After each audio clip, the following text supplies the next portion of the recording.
خدمات مطبوعات سرریاست کارهای داخلی کشور کرسنودار روسیه روز ششم مای درباره یک مورد غیر عادی اعدای شهروندی روسیه خبر داد. یک زاده تاجیکستان که به شهروندی روسیه پذیرفته شد 88 سال داشته است. بنا به اطلاع پلیس کشور کرسنودار در عرفه عید غلبه به وتران جنگ بزرگ وطنی دوسمت توشمامدوف در یک شرایط تنتنوی شناسنامه شهروندی روسیه سپرده شد. این وتران 88 ساله به این منطقه جنوب روسیه از تاجیکستان برای زندگی دائمی امروی پسرش که پلکوونیک مصطفی می باشد آمده بود.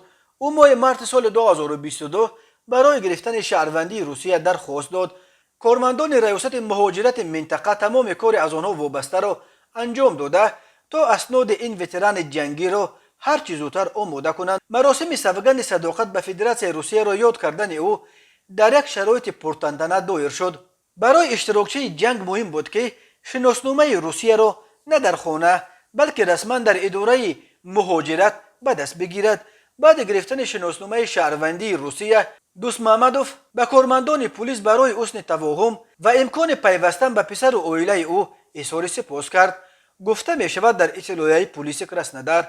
ولی اشتراک توشمامدوف در جنگ بزرگ وطنی بس برانگیز به نظر می رسد، چون که اگر او امروز 88 سال داشته باشد پس سال 1945 در سال انجام جنگ بزرگ وطنی همگی 11 سال داشت و طبعا به هیچ صورت نمی توانست در جنگ اشتراک کند.